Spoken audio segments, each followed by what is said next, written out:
everybody, it's Thursday. So here we are at Trekker's Delight, and we are going to be talking Room for Growth, which is the fourth episode of Lower Decks, although Keith and I are not entirely certain that it's supposed to be the fourth episode. Yes. We'll get to that in a minute. It's a little weird, but I guess that's par for the course for Lower Decks. Yeah. But as always, welcome, Keith. Thank you, Marie. Happy to be here. And I'm Marie Brownhill. You can find me here, obviously, and at Game Industry News. So, that being all said, we are going to roll that beautiful bean footage. And hey, guys, this time I know where it is. Woo!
Psych.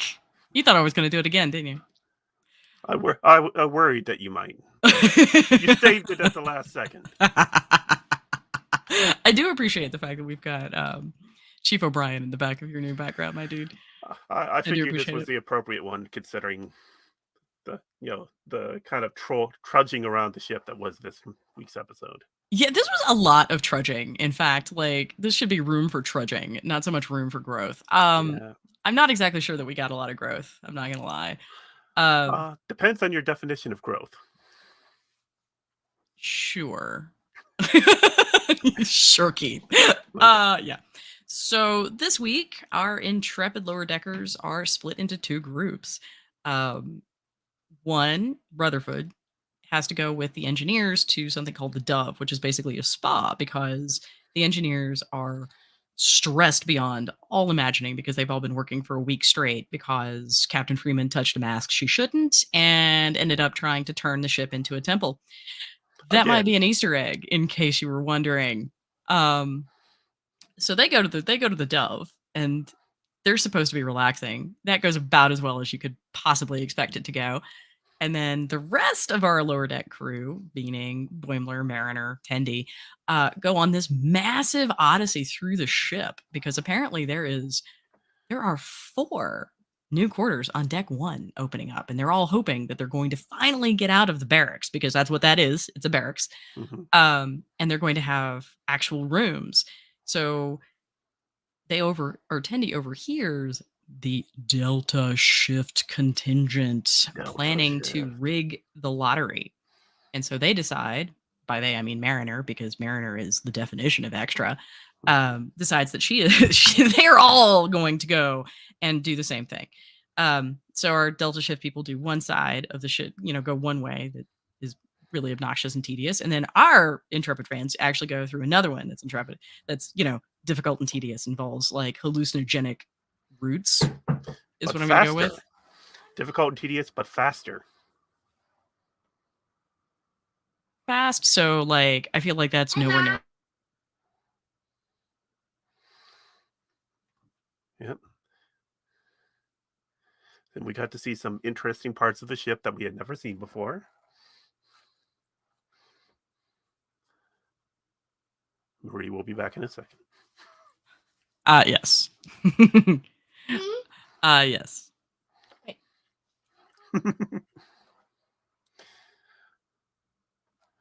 So then our two groups meet up and commiserate together.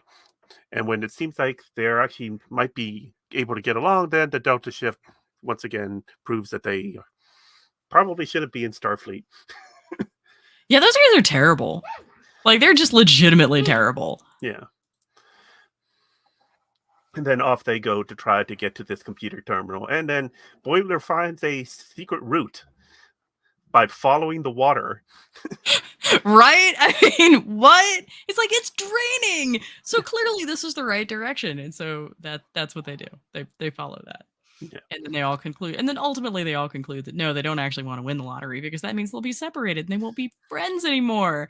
And Well, I'm like, you can be friends and still have doors. well, considering it's not 4 rooms on deck 1, it's 1 room on deck 4. Deck 4. Which you think deck 1 is the bridge. Who has quarters on the same level as the bridge? But yeah, I guess you could possibly.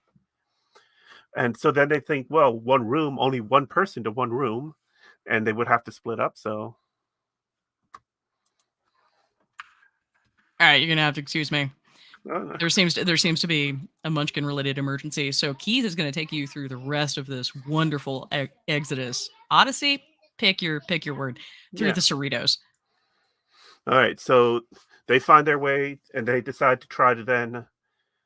They decide that they didn't want to split up by having one of them win this room, and they return back. And then, of course, the Delta shift people did win the lottery. And they figure out, wait, we could put 4 beds in that 1 room. Right. Rutherford's so mad when he gets back. I know. I'm so glad that Rutherford was mad. Right? It's about time. It's about time. Because we've seen him mad, but we've seen him fake mad, the implant mad. But this right. But we've never seen legitimately- like legit mad. Yeah. He's like, why are y'all morons? Seriously, why? And I gotta tell you, that's a question I've been asking for 3 seasons now. So Yeah. I don't know. I don't have an answer. But yeah. Well, you could say that they were still kind of, crazy from the nitrous oxide and weren't thinking through. I mean, but apparently it's got amazing views. And also, I don't think it really matters for our lower decks folks, considering they literally sleep in berths, Yeah. so long as they have the option to have actual quarters. Well, remember the episode last So long as season they where have the option to have actual quarters. Oh, hey, I Okay. sound really sweet. So long as they have the option to have actual quarters. Hello. Oh, hey. yeah, you have her on a loop. Oh, I have like Hello. major delays. Got 2 things going on here. Hold on a second. So that was fun. It was Marie in stereo. I know, right? Because we should all be so lucky. We should all be so lucky. But yeah, no, remember- I'm completely derailed now because I'm just like, I was in stereo. I sound pretty cool. But yeah, we had when the episode where they tried to convince Mariner to quit by promoting her, and she got her own quarters because lieutenants apparently can get their own quarters, but not ensigns. And Right, that seems a little weird to me. yeah, I mean, so I you had understand. quarters available then. I understand that Starfleet is bizarrely, bizarrely officer heavy, but Mhm. that strikes me as very enlisted, Yeah, enlisted-esque, right? Like, I mean, I'm just like, wait a minute, and we know for a fact that there are enlisted personnel in Starfleet because that's what Chief O'Brien is. exactly. And yeah, the most important person in Starfleet history. Right? Yeah. Right? And he's the most high profile chief that we've had. And we've had other people like Well, I mean, all of what's all of that, both in- TOS actually had them, right? Like because Yeah. there were a significant number of enlisted personnel that were running around in the orange jumpsuits. and then in Star Trek 3, you had bosun's mate Peter Preston, who was Mhm. Scotty's nephew. Right. Right. The red shirt treatment. Yeah. Yes. Yeah. So yeah. So yeah, we know that it exists. So I'm just like, I don't know. I find it very bizarre. I find it very bizarre that that's the setup we have. But what else is new? All right, we're gonna try this Jason thing one more time. I figured Welcome. it out. Awesome. Yay! So we're Welcome. good. Awesome. Yeah, that Although, was- I'm going to miss my own dulcet tones. I'm not gonna lie. That was disturbing. I'm sorry. Thanks. was- I feel the love. All around. I feel it the was love. disturbing. Even though I can listen to you twice, Oh, on any occasion. he I pulled it just- out, ladies and gentlemen. He pulled it I out. decided that I needed to fix that technical issue. Being a Oh, technical yeah. person, I can't see Yeah. Keith though. You can't see me? Oh. No, it's just a black. It's just black all around. So maybe it's just Hmm. it might be on my end. I think it's on your end because I can see Keith. Oh, there's Keith. Yeah, Everybody in mine- internet land, can you see Keith? Because I know apparently we're just rocking it. We're rocking all of it today. my system's been a little screwy with So- slowdowns and things, but So is anybody else just wondering what the what are the guys that are like Tanaga? Oh yeah, And yeah, yeah. The Tanaga- Temerian. the Like we Temerian. actually got a whole discussion with Kayshawn. Kayshawn's translator was not working, and he was clearly just cussing. Right. As he's running after Minuki. yeah. Yes. Instead of Minuki instead of Insaka, right? Right. Right. Right. Isn't that what it was? Imsaka. That was like one of Misaka, yeah. the worst Misaka.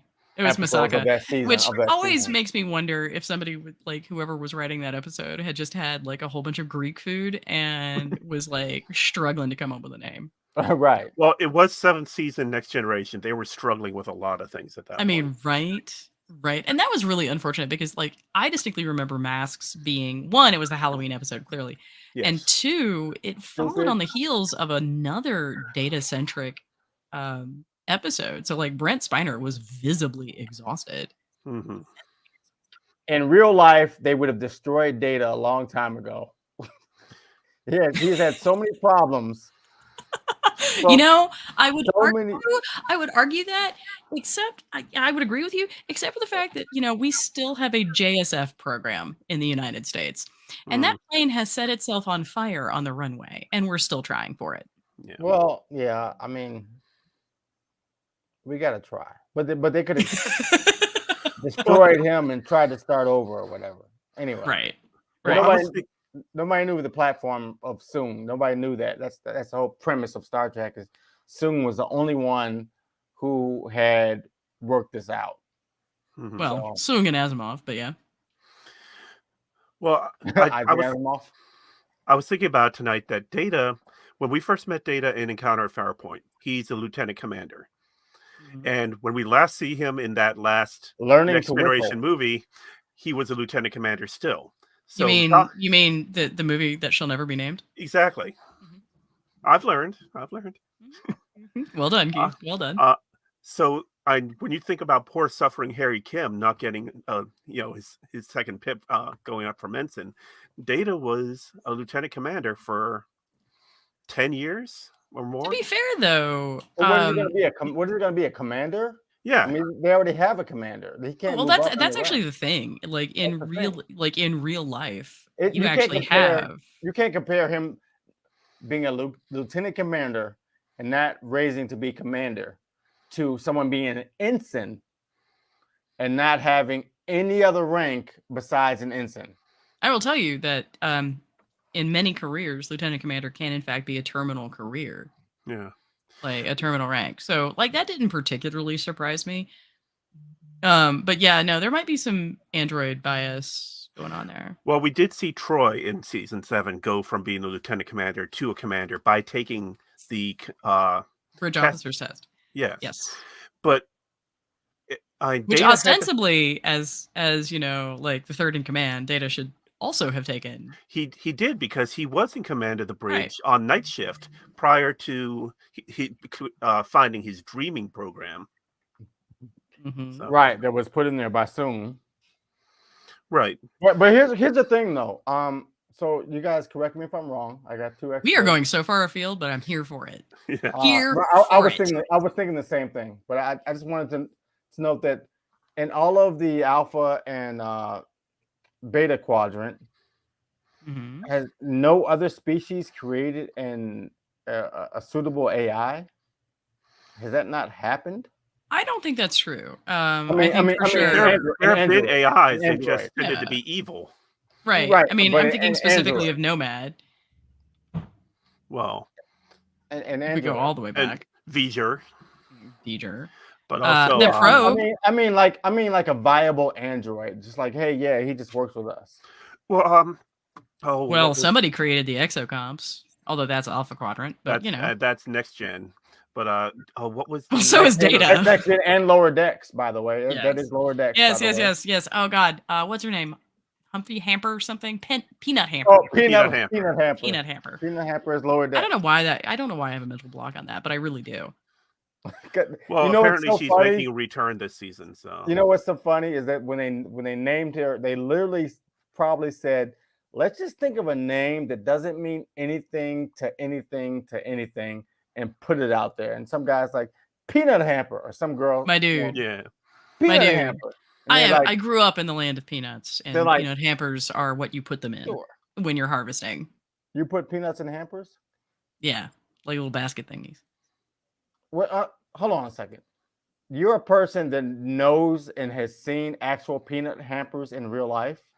Yep. And also, I have been known to knock a few blooms off peach trees. good to know. Fascinating. I mean, y'all, I grew up in rural South Georgia. Like, come on. I just, Come you know, I nobody actually knows peanut hampers are a thing. Like, I mean, I called them peanut hampers, but So that doesn't there- necessarily mean that everybody else did. so there is an actual compound word called peanut hamper. Maybe. But that's what I always called them. So, like, I think that's actually why I struggle so much with this character's name, because I already have like a peanut hamper in my I head. thought it was completely arbitrary. Like they just I mean, said- it's entirely possible that for them, it was. they could have said, you know, This is peanut ta- convergent linguistic evolution. peanut table Jason. or peanut wheel or whatever. Like peanuts a little arbitrary too. Like, let's be real. Yeah, But it's all right, let's bring arbitrary. it back to lower decks. Okay, let's at least pretend we're gonna stay on topic. Well, So I will this- note there are 2 episodes of the original series where they had at least the claim of working androids. You had What Little Girls Are Made Of and Return to Tomorrow. Yes. So, okay, But Yes, not working on starships. correct. No, what little girls are made of were literally Not like being really a part of their society. that was creepy. That was Yeah. that was decidedly creepy. Yeah, very. Dr. Roger Corby.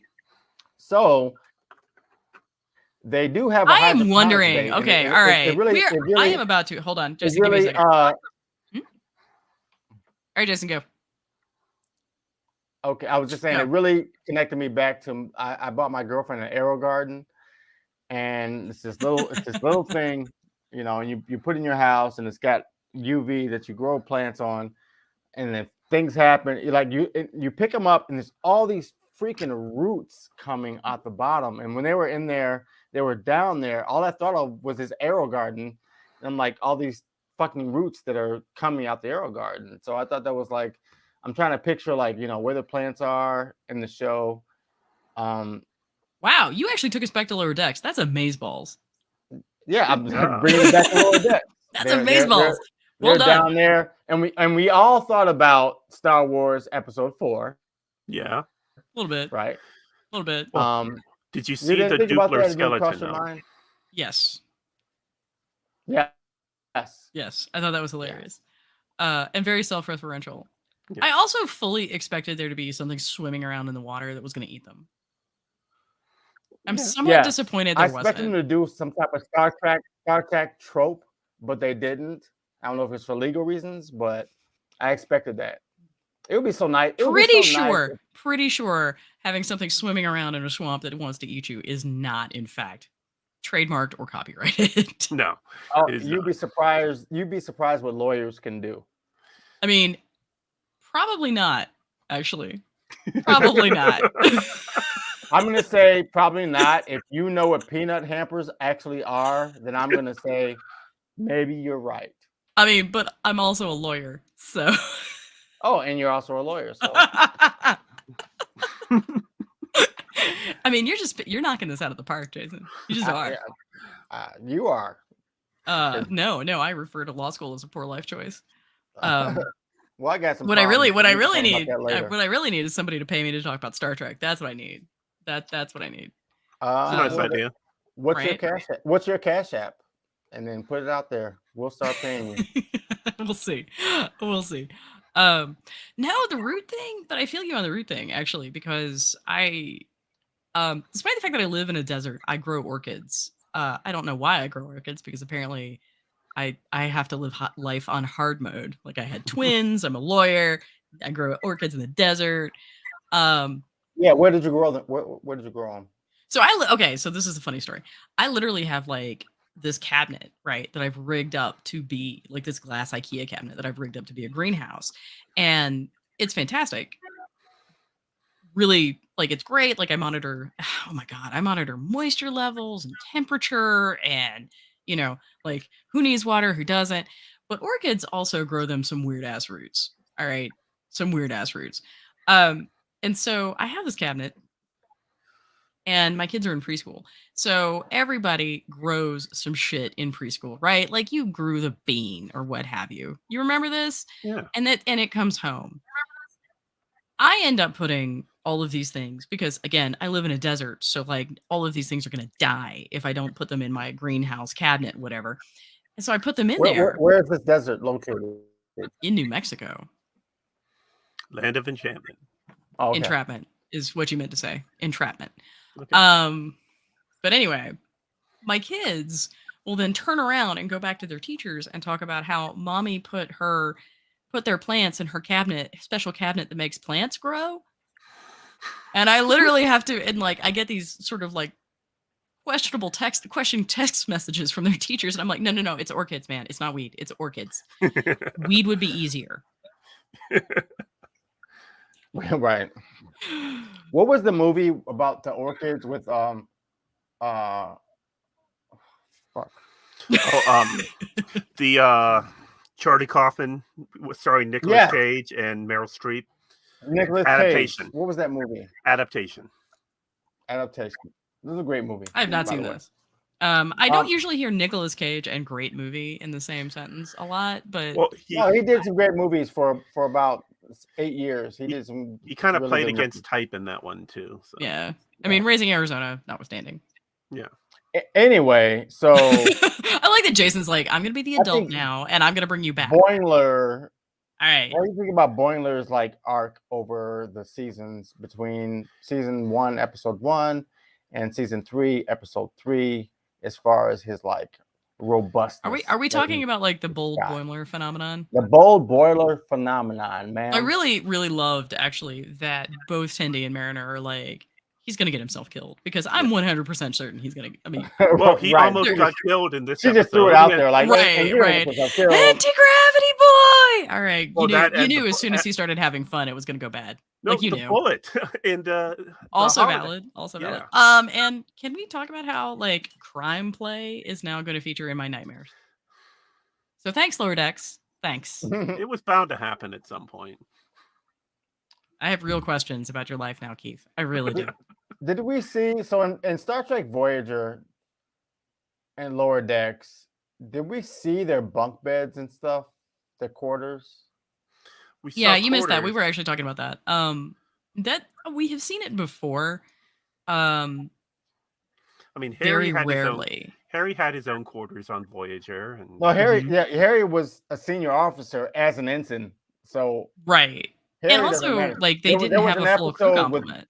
There was an episode with Voyager where she specifically had to talk to the lower deck people on the ship, right? Some asshole engineer, I forget what his name was. I don't know. You know, you guys know? Do you know? I know what you're talking about, but yeah, he was the one. He was the one that B'Elanna ended up replacing, right?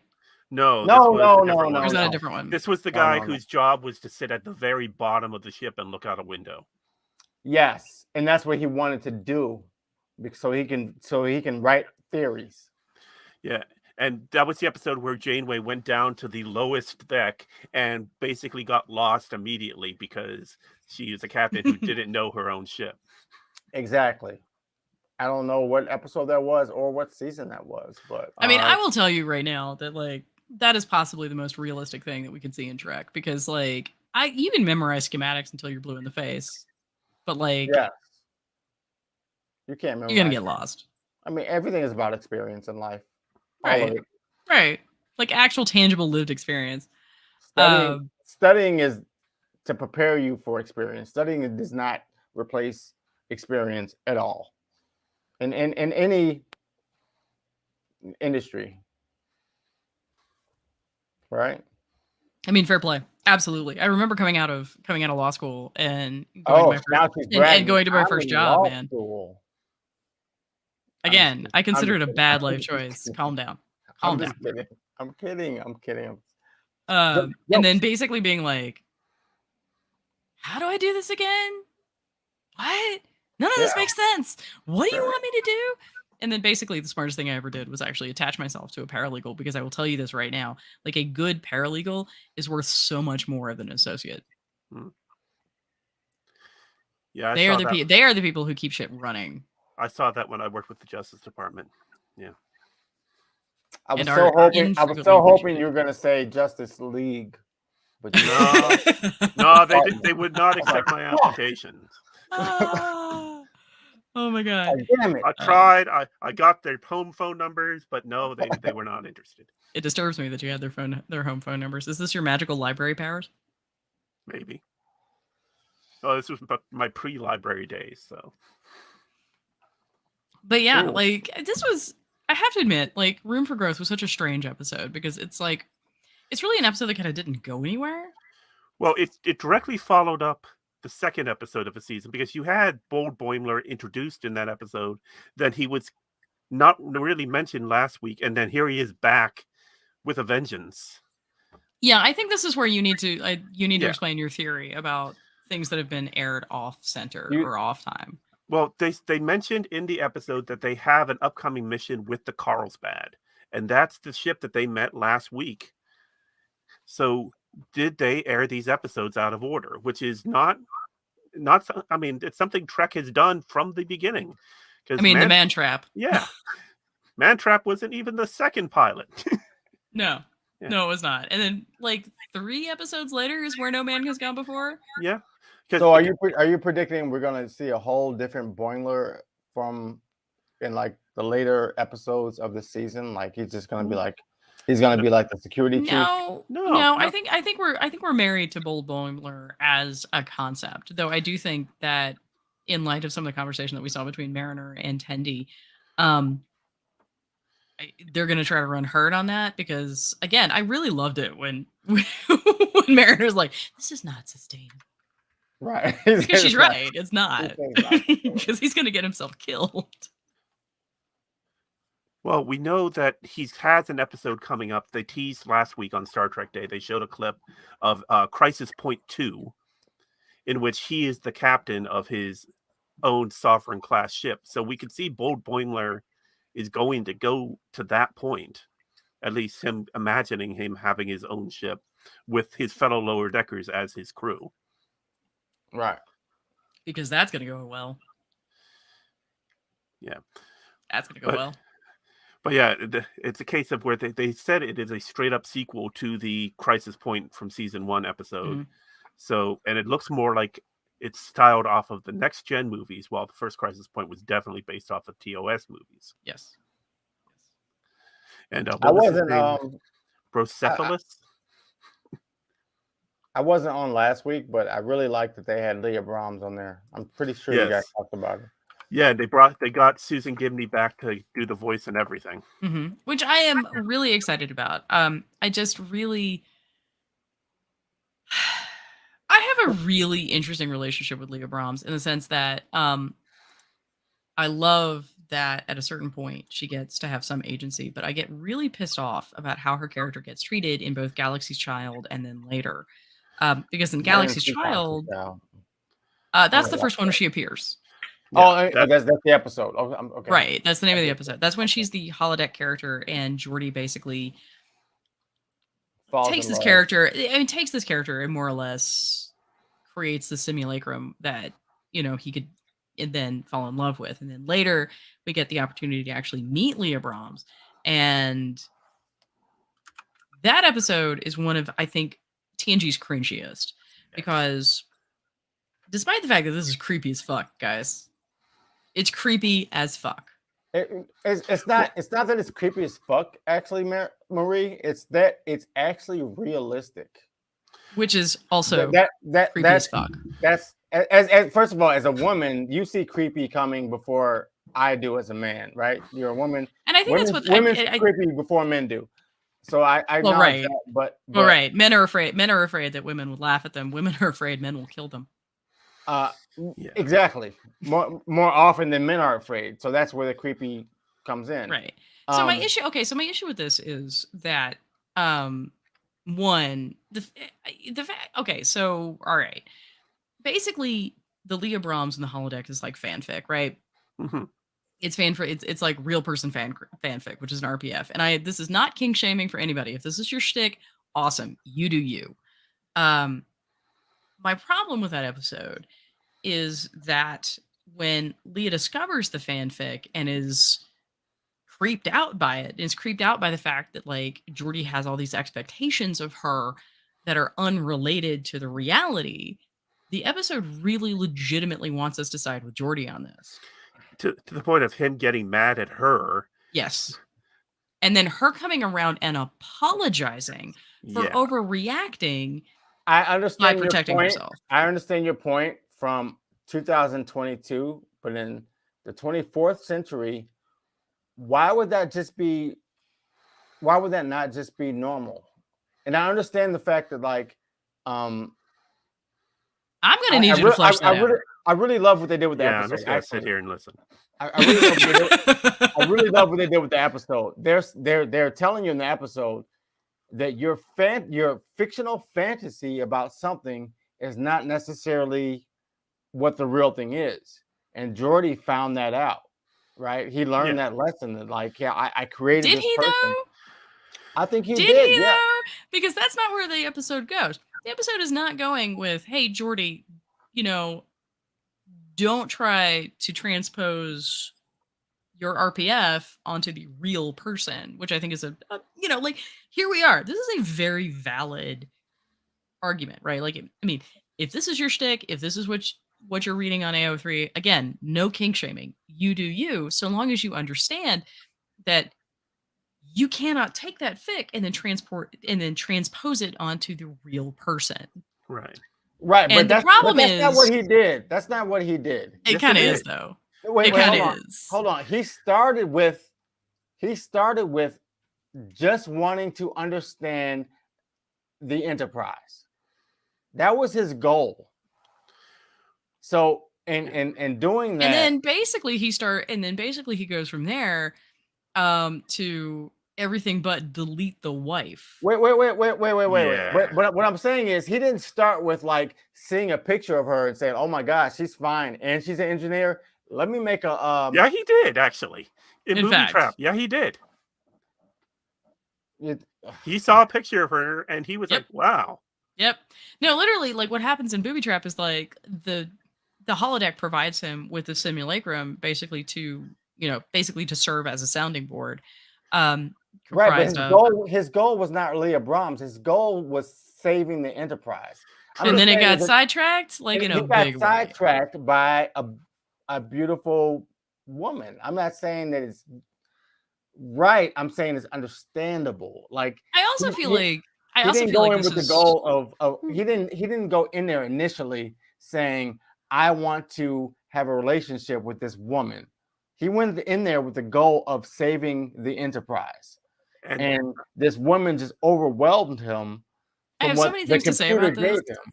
I have so many things to say about this, but this is not FTP, and also I'm trying to keep this at least, like It can PG-13. be. You can talk FTP. It's cool.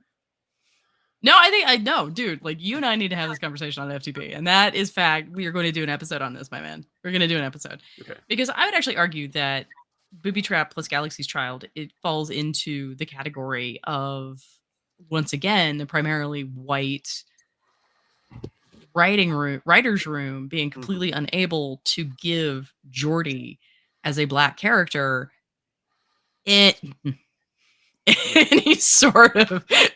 any sort of like realistic relationship, because if you look at Geordi's relationship history, none of it's good. No, I'm not, Marco. No. He's like the Harry Kim of relationships, and Right? Like I TNG. mean, so we Yeah. have No, like he worse. falls in love.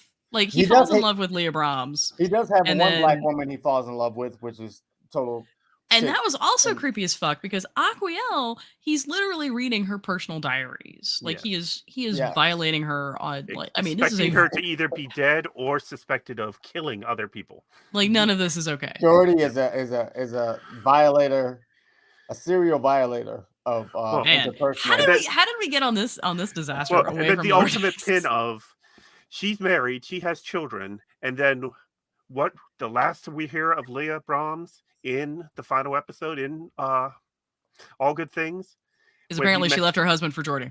Yes. To be fair, nobody fair. in TNG has great relationships. Yes, and that's I think that I don't even think that's a TNG issue. And I think that's Yeah. stupid. I mean, you have I mean, you Riker have and O'Brien Troy and who have this Keiko. ambiguous relationship. You have Yeah. Picard who has like 3 relationships that don't work. Nobody has relationships.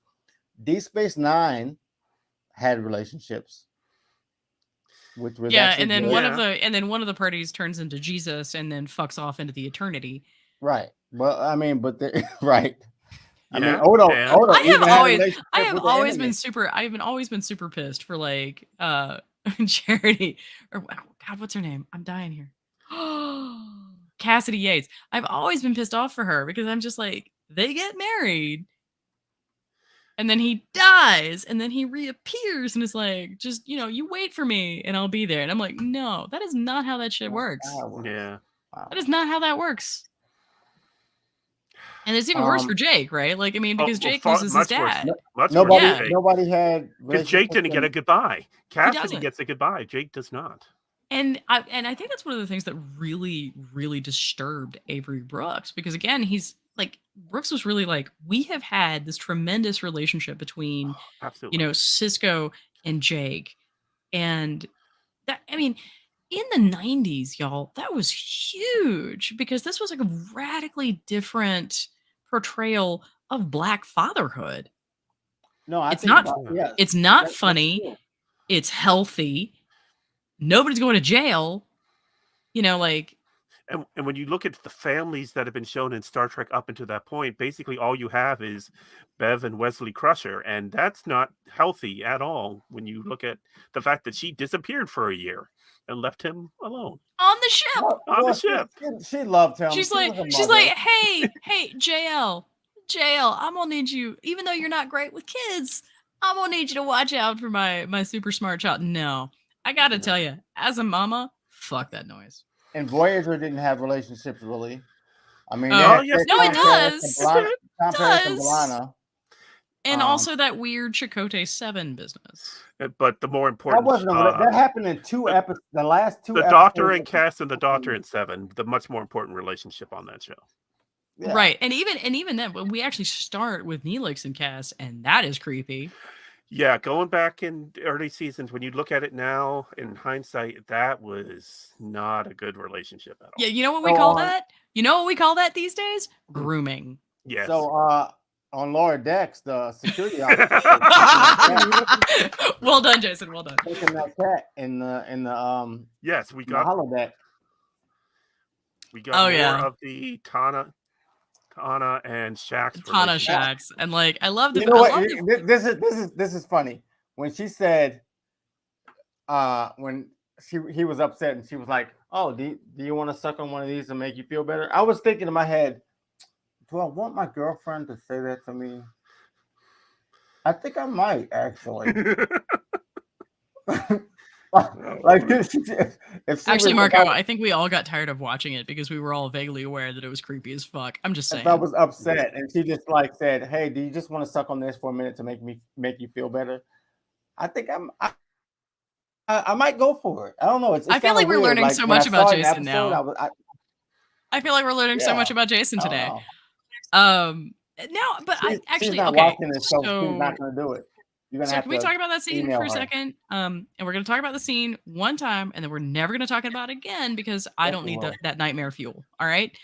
One of the things I really love about that sequence is the fact that it's Shax that Mhm. wants the emotional depth, Yeah. Yes. and Tana and Dr. Tana is hard pressed to give it to him. and then actually has to be in a situation where they're doing something violent that's very like non-emotional for her to be able to create that for him. And that's No, such an but interesting sort of role reversal. she wants to, which is important. She wants to be she does want to be there for him. Oh no, like they are clearly in a relationship. Oh, yeah. As a spouse, that's what you're fucking supposed to do. You're supposed to meet your spouse where they are and come to that element instead of just telling them, "Hey, fucking get your shit together." As Is a that? I spouse- mean, could you give classes, because I'll sign my husband up. that's I signed my girlfriend up as well. No comment. Actually, I'm sorry. This is public. I don't need to sign my girlfriend up. She has. Yeah. She knows Oh, I'm She sure has she's the a wonderful internet. mom. I'm She sure has the she's internet. wonderful, Yeah. Yeah, she has the internet. But no, I actually when like you say that, and I actually respected that in that moment in the episode, that she clearly, no matter what was happening, she clued into his needs and was like, okay, this is what I need to figure out how to solve his issue right now before I move on with anything else. First, it was in a this titty. case, literally, Marco. First, it was a titty. And if not the titty, then okay, let's do the program. And then let's Let me share something. No, I think that's let's actually make like the thing on the counter. that's So- a really, really good point, because, you know, not only does she recognize that she needs to meet him where he needs to be emotionally, because I don't think she's quite ready to discuss the whole death business. Yeah. I don't think anybody is, that being kind of a recurring gag. But then again, he also meets her, right? Because he recognizes that she's not, I mean, she is allergic to the fifis. And so he recognizes that she's going to have to be able to, she's going to need something else. She's going to need to be able to shoot things while she tells this, you know, very real story about how she loses her tail. And that is how relationships are supposed to work. Like, you're supposed to meet that person where they are, and then that person needs to recognize that that's what you are doing, and then meet you somewhere else closer to where you are. And what's fabulous is that Lower Decks does this in approximately 3 minutes. Yeah. Yep. Right. I mean, that's that, and that is one of the things that I think Lower Decks does better than pretty much every other iteration of the franchise right now. Yeah. Well, they were willing to let Shax have that moment of vulnerability, and he didn't say it until Tahana says, "Turn off the safety protocols." Yeah, right, because she goes a little nuts. Worried. I was worried at that point. I was a little worried when she said that. Yeah, what's the point of turning it off? Because it doesn't make you kill the holograms any better. It's putting your own self at risk, and that's when he goes, "Whoa, whoa, whoa, whoa, whoa, whoa." Pause. Like, Chiquita Banana, like, I'm gonna need you to back off. Now, to be fair, like, Tana's aware that she's, I mean, you cannot convince me that Tana doesn't have like a med kit stashed for this shit. Like, oh, I'm sure, yeah. Well, you can't have a med kit for a bullet to the head. Oh, maybe in the 24th century you can. Sorry. Yeah. I mean, we're also talking about a doctor that has a legit old school buzzsaw, like chainsaw. A buzzsaw with a shotgun handle. Right. I think they just did that for us for funny sake. Well, yeah, but it's canon now. So like this is who Tana is, which is one of the things that makes her that makes her mentor moments with Tendi so like fantastic, because like she literally, I mean, I loved it like in the last episode when she's like, "All right, we're doing this." Okay. What planet does she come from? Cation. She's a Cation. Yeah. Oh, okay. As opposed to the other cat species. Because there are two. Yes. And at least in Lower Decks, man, in Lower Decks, like the Kzinti are allowed to stand straight, so that's nice. Yep. Kzinti, great. That's nice. Yeah. Well, that's cat/fish. Yes. Yeah. Is that what that word means? No. That's what they are. The species when they were introduced in the animated series were kind of a mix of a cat with a fish. I never read those books when my dad did with the Kzinti. And I read those. I read those years before I actually watched the show. Yeah. The novelizations of the animated series. No. Kzinti it's a whole Has nothing to do with Star Trek. It's a cat race that are I don't know. I didn't read the books, but my dad talked to me about them all the time when growing up, because that was one of the books he liked. Was the Kzinti? It was like a cat race of the warriors and all that type of shit. That's Star Trek animated series, man. The flavor weapon. Yeah, it wasn't okay. I'm gonna look it up right now and see what's up. Okay. What's up? Okay. No, I'm not saying you're wrong. You're not wrong. I'm just saying that they come Yeah. from somewhere else. Yeah, we got a lot there. I mean, we got a little bit more about Tana. We know that she was on the Algonquin before she was on the Cerritos, and that's where she lost her tail. We got another fine example of the holodeck turning a piece of the holodeck, whatever the program is running, into the part of the ship. And of course, we got a wonderful little distillation on the 24th century's thought about money and banks. Yes, we did. They still have not in Star Trek established how goods and services are produced and maintained. They've covered it to a degree. I mean, replicators make things by No. They have never covered it. Like even in DS9, Cisco's father had a restaurant. No. We don't know how that works. Do people just come in, sit down, and eat, and then leave? Like we don't have any idea how goods and services. That's the way it appeared. I mean, when you look at the episode of Voyager where Harry shows up back on Earth, he doesn't pay for any of the coffee that Cosimo gives him. So it's expected. As Picard said in First Contact, we don't work for money; we work for fulfillment. We work. Right, but they haven't explained on how. We haven't gotten any grand dissertation on the economics of the 24th century, but it's kind of difficult. I think that's actually one of the more difficult things that Star Trek really struggles with, right? Like, is trying to show what a post-scarcity economy would actually look like and how that would work culturally. Yeah. And I think it's very difficult for us as, folks who've grown up in a profoundly capitalistic society to envision, which is kind of the point, right? Exactly. Well, it comes down to the fact that as far as we know, it's all based on energy, right? So if we have an abundance of energy, and we also have an abundance of mechanical beings to do work, then automation to some degree, right? Right. Then what are we? You still need somebody to, like in a restaurant, to make the recipes and do that. So how are they compensated? It hasn't really. I think that's the point, is that they're not. They're there because they want to be. And It's so difficult for us to imagine wanting to be able to do these things without being paid for them.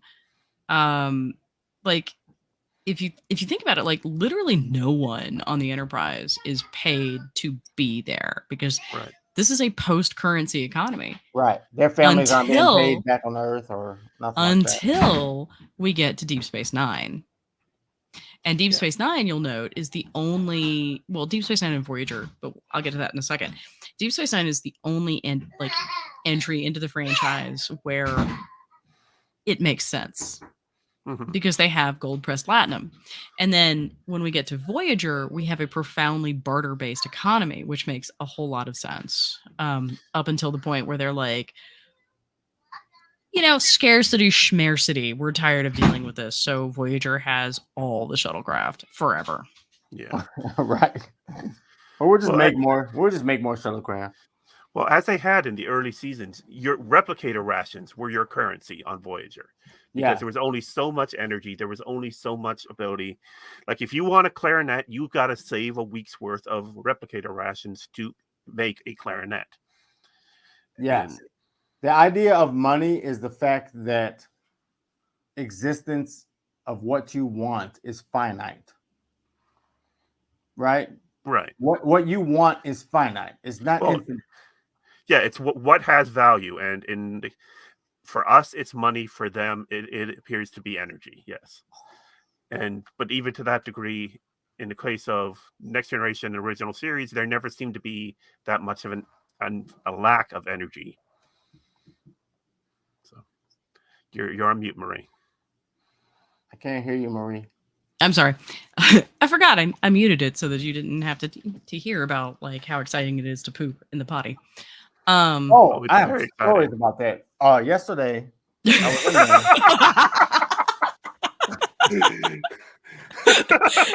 I gotta tell you, there are things you talk about as a parent that all of a sudden, like, you never thought you would. Oh, yeah. Yeah. Yeah. But That never stops. excuse me. I'm sorry. Take it back, girl. Oh yeah. Like, I literally managed to routinely beat my husband in keg stands. But Okay, not where I thought that sentence was going, but good save. yeah, that got weird fast. Thanks for making it awkward, Keith. Sorry. No, going back to energy, right? Like, that's the point. The point is that we've discovered sustainable energy, at least as far as, and they're very careful not to specify what that is, right? Right. Very But careful. The Enterprise makes mention of their fusion. That the ship is powered by a fusion power plant. So. Yes, you mean at the NX-01? You can have unlimited energy. The D, the 1701D. Oh, okay. I mean, they're literally. I mean, all of their power needs are actually supplied by the warp core, which is why when the warp core goes down, like, everybody's like, "Oh shit, we're not going to be able to breathe." Well, you can have unlimited energy, but you still need somebody to do the work. Right. Right. So there may be Tesla bots, or there may be people, but people Well, still have to. and I think Picard actually sort of asks us to ask that question. And you need management, and you need ideas. So unless AI is producing all of them actual management and producing all the ideas, people still need to work. So what is there? I think that's. But do they? And I think that's I think that's actually the question that Star Trek is asking us, at least from an economic perspective, to consider: is do they? Do they? If you have so, for example, if you have the capability of literally transporting, like, or using your dust, for example, like just general detritus that I vacuum up every day, and you're able to turn that into fuel for your replicator, do you? Like, do you need any of those extra support staff? Do you need to be doing that work? Somebody needs to. Yeah, somebody, in the sense of, That's that's, you have bots to do that. Like, I mean, do you remember watching like the whole business with like the automatic harvesters? We have bots, and for bots to do the job as well as humans, or better, we would have to make them actual artificial intelligence, and then we run into a whole nother problem. And then we're suddenly into the Star Wars question of how are we treating our AIs? Because I would actually make the argument that the droids in Star Wars are treated like a slave class. So yeah, to me, I feel like it wouldn't be a whole war. I feel like that the AI is going to be like, you know what, this isn't working out. Also, I feel really called out right now, Marco, because I'm going to be in line for that next iPhone. I feel like they could just leave the planet and be like, we're leaving. Well, it all depends on the level of AI. I mean, this is a whole nother conversation. This is like a whole other. I mean, episode. No, but I actually think this is really interesting, because that's actually one of the most difficult concepts to wrap our brain around. Our brain around. Listen to me. Our brains around. The point is that the future is that either going to be really. It's behind me, Marco. Always. Really great. It's going to be a utopia, like in the next 100 years for humans, or it's going to be really shitty. And in both cases, it's going to be because of whatever the AI wants. I am I'm still hoping. I am legitimately convinced that we could actually live in a post-scarcity economy even now. The problem is that we don't know how to do it. We don't know how to set it up, and that there are so many different competing interests in keeping us from doing that, that desperately need some sort of smack upside the head. But you know, If you consider the amount of resources that the world currently produces versus the need, we are near post scarcity. It's just transportation is the issue. The people that need the resources aren't getting them, and others are Yes. getting in abundance. It's Yes. not transportation. well, It's it's political transportation. boundaries. I mean, yes. Transportation is not a huge issue. It- Transportation is easy. Eh, It's easier than political boundaries. Okay, let's just lump all of this under the concepts of logistics, right? Like, I mean, we're trying to figure out logistically how to create a balance, and some of that's going to require telling people, hey, you're going to need to live more sustainably. And I say this as somebody who has entirely too much shit. And you're going to have to, and then these people have to live more sustainably so that these other people down here can have more. And then if we could just create some sort of like actual flattening of the world, as Friedman envisioned. Mhm. The problem is going to be, And oh my God, I first can't world believe we got countries into like Friedman's ours- "The world is flat." We're First going world places countries with like this ours episode. are going Man, to tell third world countries that, like, let's say also, fun fact: did you know that Switzerland's a third world country? Really? So third world actually comes from a very outdated linguistic construction. So first world were the Allies, second world were the Axis, third world were unaligned. Okay. Well, that's not what I thought about it, but Well, now they call it developing nations. But To be Developing nations, fair, okay. Marco, like they should come for your Funko Pop collection. So, but this is what's going to happen. It's like, let's say in 30 years, right? We're going to be all electric. We're going to be, climate, whatever, climate friendly. And then we're going to start telling these developing countries, oh, no, you can't use gas. we're That's actually telling already them. happening. That has been That's been happening for about the last 20 years. Yeah. There's a whole in fact, But there's a also whole what's lot going of to happen pushback. There's a whole lot of pushback Also what's on gonna happen the is those OECD countries countries regulating consumption by India, by Pakistan, by China to a certain extent. That's a kettle of fish that we'll talk about later. But we shouldn't even be doing that because we're doing the most problems. But I mean, also what's going to happen is those people are also going to skip over a lot of the industrial industry. Oh, yeah, and they have. I mean, and especially like phones, they just skipped over phones and went to cell phones. Just skipped over. You're not wrong. And I mean, my kids are never gonna know, like what it's like to hear a busy signal. Yep. Right. Or a dial tone. Even a dial tone. My girls have never heard a dial tone. I was literally talking to some, like believe me, no one was more horrified than I was that I had to call somebody instead of text them or email them. I was very confused. I was like, what the hell? Like, why do I have to call you?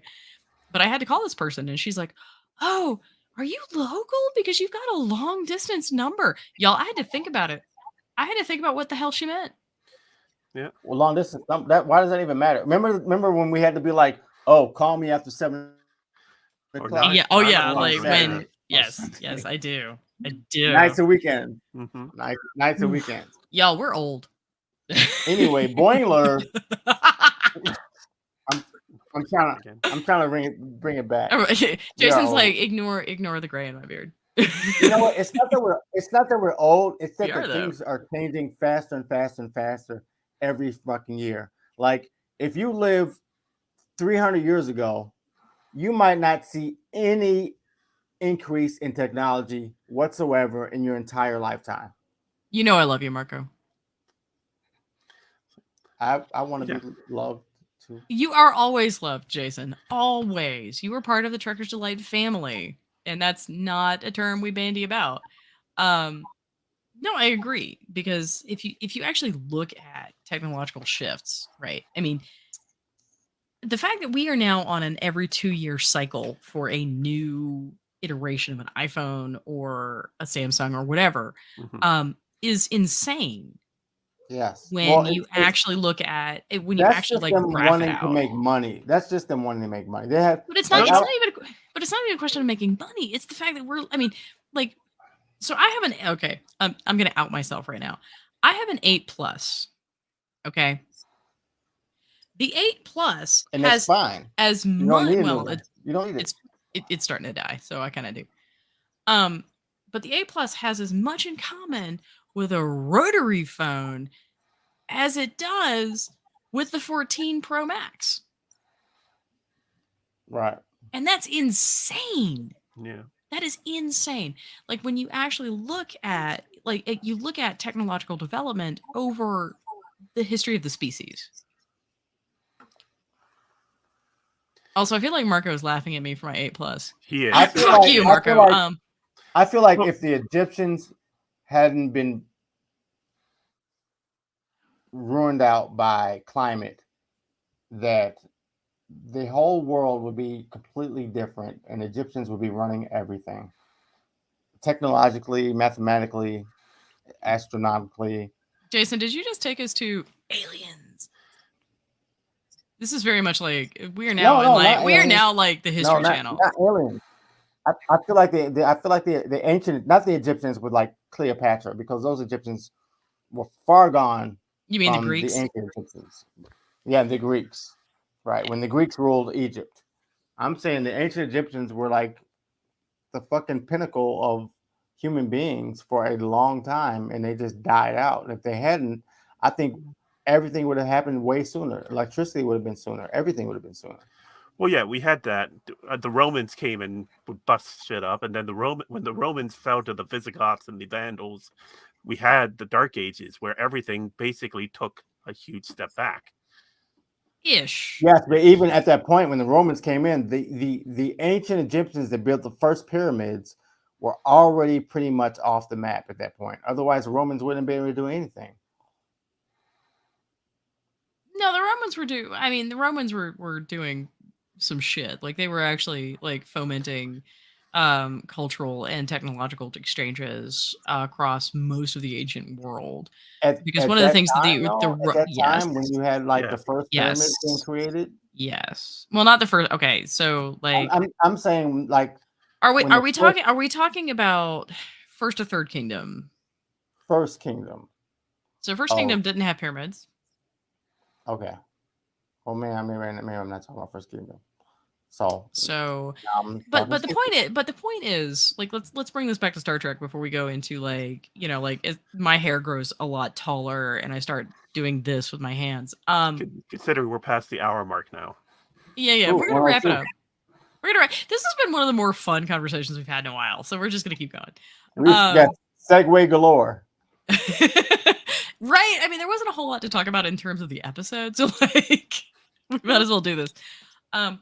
But can you there's people talking. imagine, like, technological advancement has been, the time between jumps has become so much less, and the distance, if you will, the metaphorical distance that we're jumping is so much greater.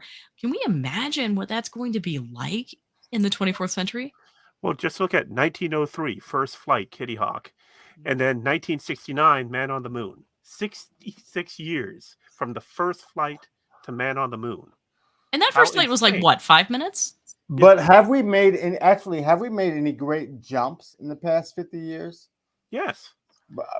In the past 50 years, hold on, we've made progression. We've made I see you plugging your thing there. I see you plugging.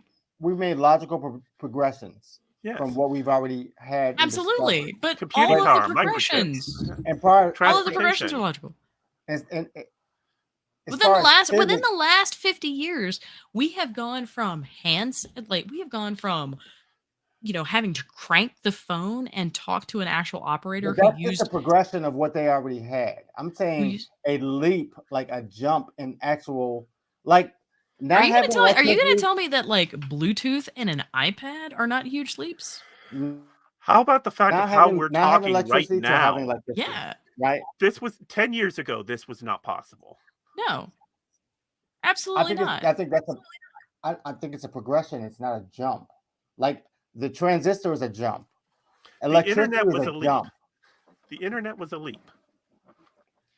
Okay, the internet was a leap as well.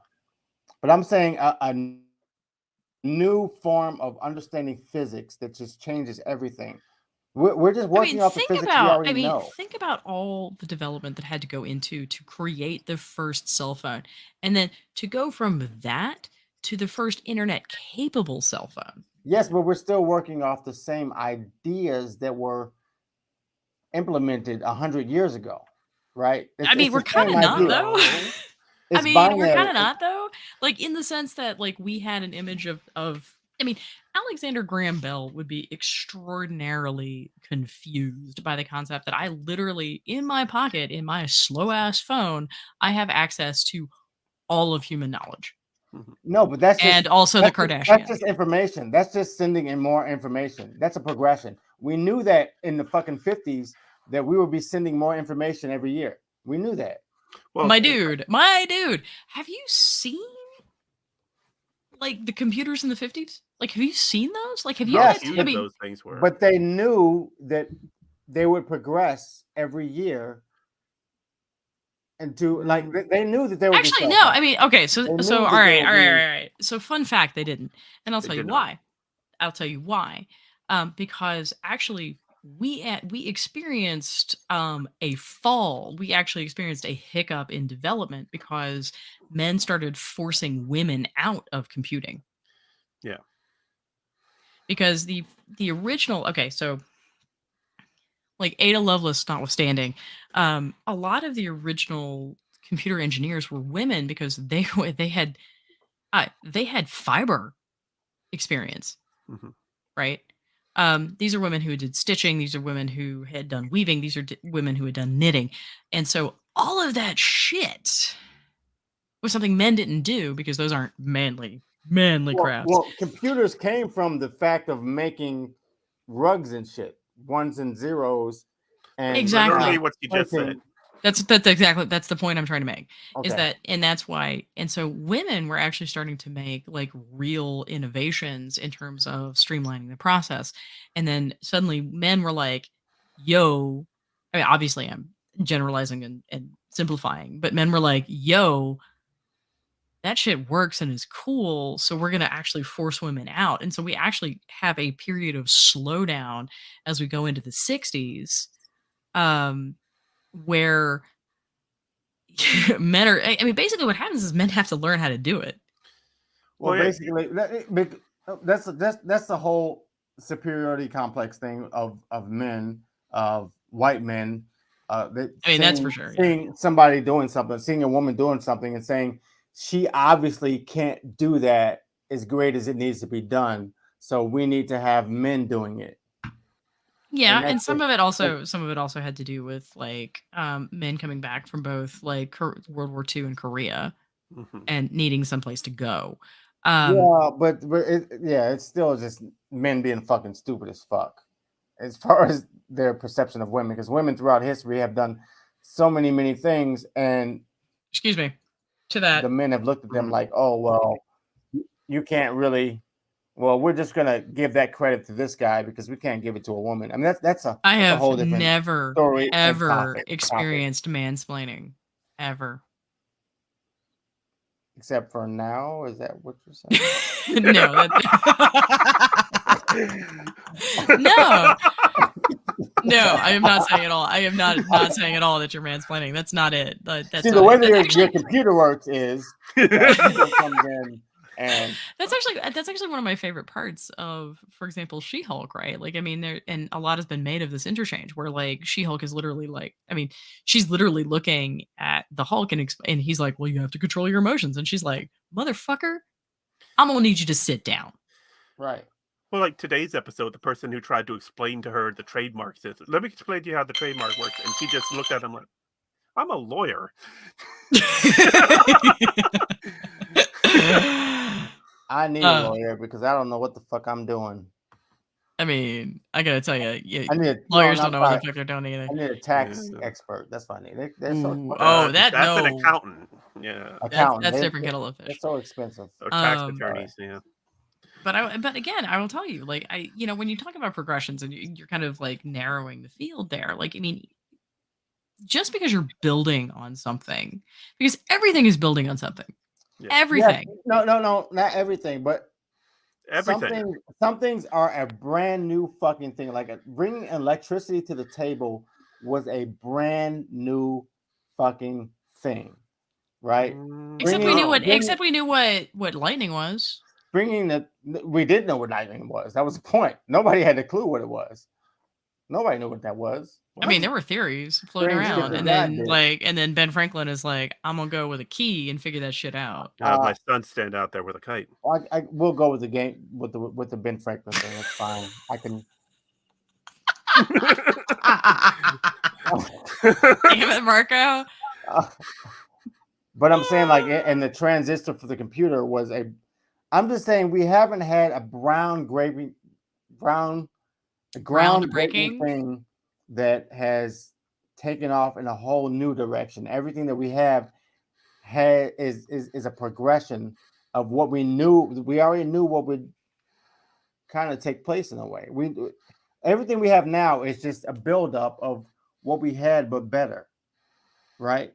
I feel like there's a lot of innovation that you're kind of like skipping over. I'm saying like things like, okay, let's say like, okay, quantum entanglement, bam, let's get that, and that's gonna shoot off a whole new thing. Or the Higgs boson, we found that, that's gonna shoot off a whole new branch of. I gotta tell you, Michael, I'm not sure what we're you gonna work forgot at. or what you're whatting. I guess, Mike, you don't agree with me either. You don't understand what I'm saying? No, I gotta say, I mean, this has been one of the more fun conversations I think we've had in a hot minute. So well done, Jason. Yeah. Well done. Sorry, everything I say is stupid. No, that's not at all I'm saying. No, that's not at all I'm saying. In fact, I'm not being facetious in the slightest. Like, I think this has been one of the more fun, because you are you're literally pushing the envelope and asking us to consider things that we hadn't possibly considered, and I can't think of anything more Trek than that. And warp drive, like we haven't figured that out. Which, if we did, that would be a whole new branch of physics for us to go down. It's still That's still a progression, though. But yeah, still progressive. I just feel like we haven't in what is this, 2022? Yeah, in 100 years, we basically haven't found something new that we can use. Everything else is based on something we found, and we've progressed it, and we've got better at it. Every single fucking thing. Even if I agreed with you, like, wouldn't that be amazeballs? Yeah. I mean, Elon Musk invented space. Sorry, was that audible? No, a little bit, yeah. Don't do that. Hey, homie, don't do that. He invented spaceships that land, and that's fucking groundbreaking. Wait, he invented what? Spaceships that land. The lunar module would say otherwise, but what? And the space shuttle? No, yeah, the space shuttle. How small? The rest of the shit that went up with the space shuttle was gone. Yeah, but it still landed. No, that shit didn't land. That shit crashed in the ocean and it's gone. The whole point is that most of the material that you send up comes back down as reusable. That's the point. The tanks, all the gas tanks for the space shuttle are garbage. But that's not.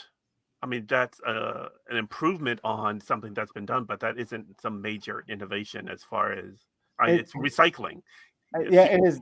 I agree. It's an improvement on something that's been done. It's not a major difference. I mean, it is a major difference. I'm sorry, but it's not a new branch of understanding. Yeah, Marco's got it right. The reusing the thrusting rockets, yes.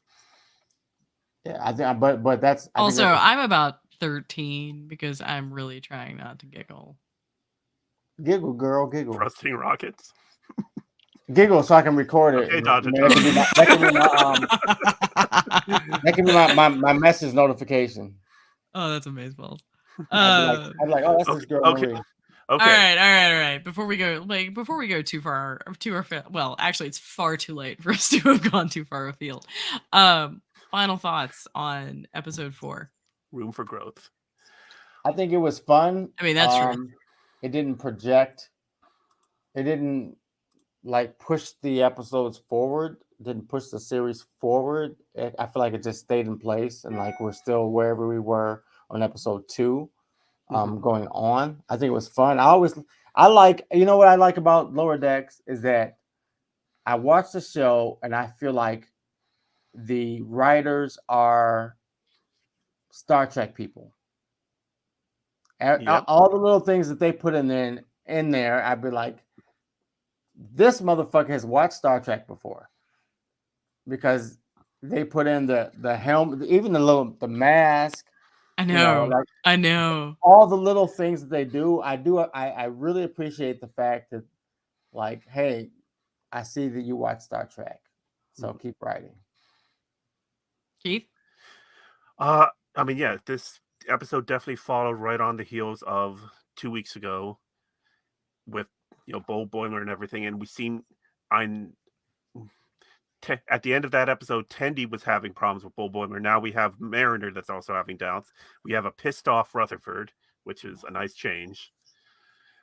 So there was some effort, but it wasn't any major great step forward. Now, next week's episode is called Reflections. So maybe we might have some progress there.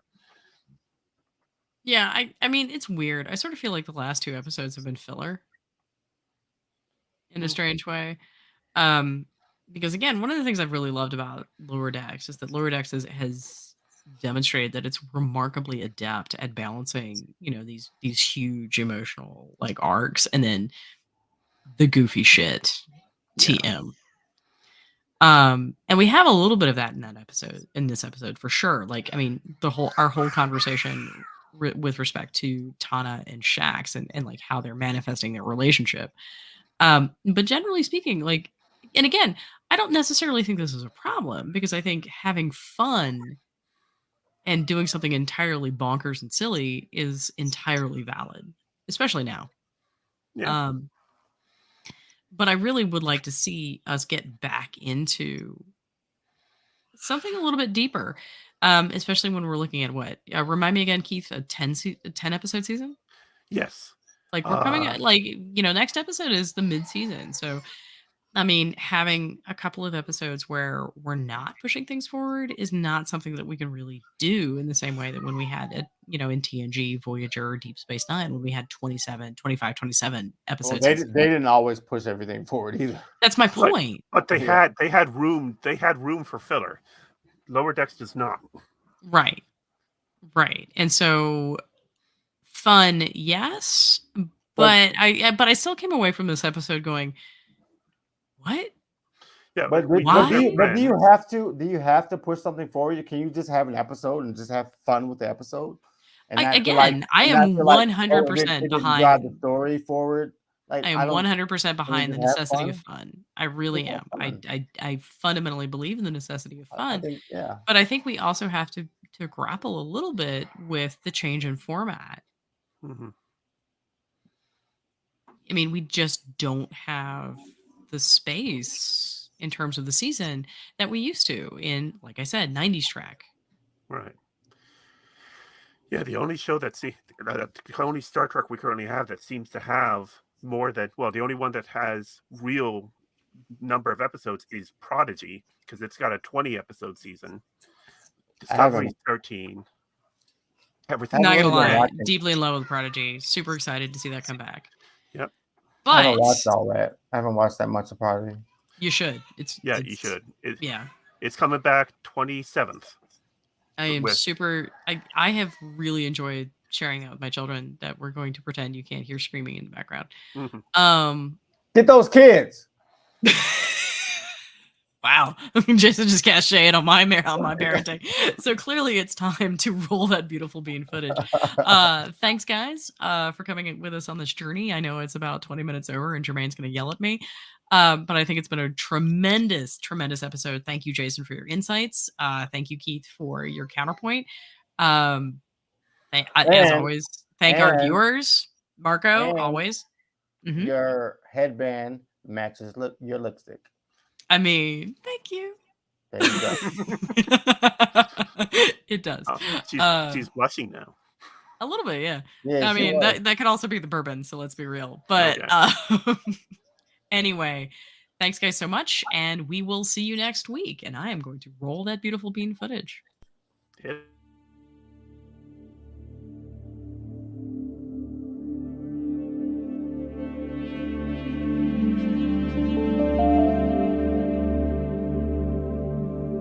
Now, again, I'm going to say this again because we're near the end of our show. If you are our allies, we are not talking to you. We are not talking to you. This does not... Okay? We're not talking to you. Stop trying to take our and make it your business. It ain't got nothing to do with you. It ain't got nothing to do with you. Our experience of grief independently. Bruh. Yes.